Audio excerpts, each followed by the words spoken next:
Quel joueur de l'équipe A t'impressionne le plus?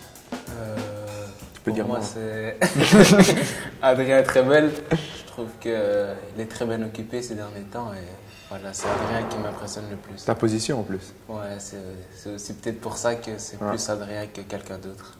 Albert, quel joueur de l'équipe A te fait le plus peur?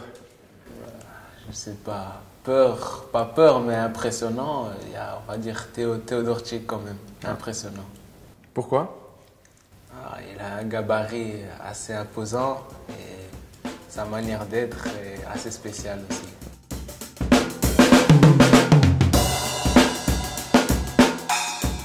Je dois faire attention à quoi en tant que joueur de l'équipe première d'Anderlecht? En tant que jeune joueur, il faut surtout être patient, attendre son heure. Il ne faut pas trop se précipiter, trop vouloir les choses directement.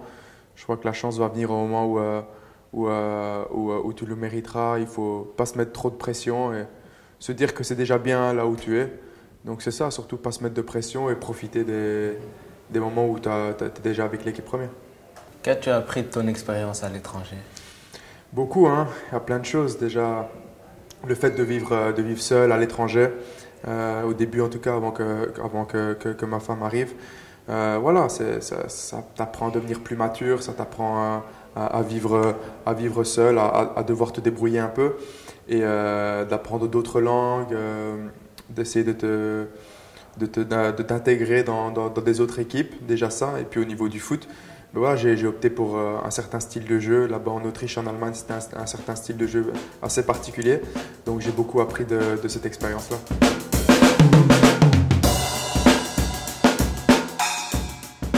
Quels sont les aspects que tu veux améliorer?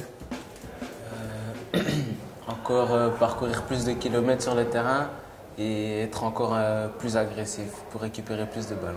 Quel joueur des U21 tu penses il peut réussir dans le foot, il peut faire une belle carrière? Je pense qu'il y en a plusieurs. Après, vous citez des noms, ça je sais pas ça. Tu peux me tutoyer. Francis Amouzou, il a dit que c'était toi. Bon. Ouais, c'est vrai que peut-être que c'est moi. Je sais pas ça. Je lui laisse dire ça, mais je pense qu'il y a beaucoup de joueurs avec des gros potentiels. Et si je devrais en citer, j'en devrais dire beaucoup. Donc ça sert à rien d'en dire beaucoup.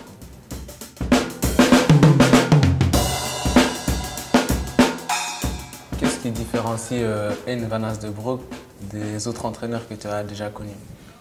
Cours plus? Non, c'est plus, oui, c'est un peu plus de travail physique. Il met l'accent là-dessus parce que, voilà, et pour lui, il pense que en travaillant bien, en étant très très bon physiquement, ben on sera plus fort sur le terrain. Donc, il met plus l'accent là-dessus que les autres entraîneurs.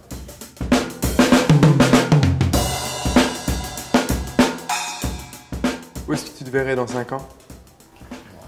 Je sais pas. Franchement, j'attends d'être ici titulaire et après on verra. Mais dans 5 ans, Projette pas trop. Voilà, je laisse le temps faire. T'as raison. Est-ce que tu as déjà des plans pour ton après-carrière? Non, pas du tout. Je suis pas encore assez vieux quand même pour penser à ça.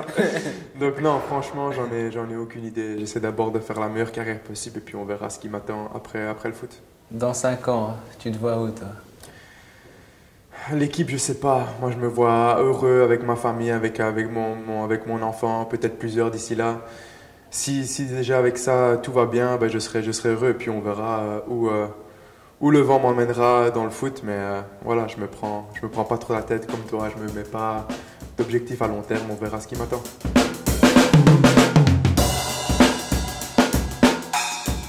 Comment on dit en italien, tu as de beaux yeux? Non, je suis pas bon en italien. Non, je préfère pas. Je comprends tout, hein, vraiment. Mais j'arrive pas bien à m'exprimer. Donc, non, tu as de beaux yeux, ça va être difficile. Donc, je préfère pas me tromper.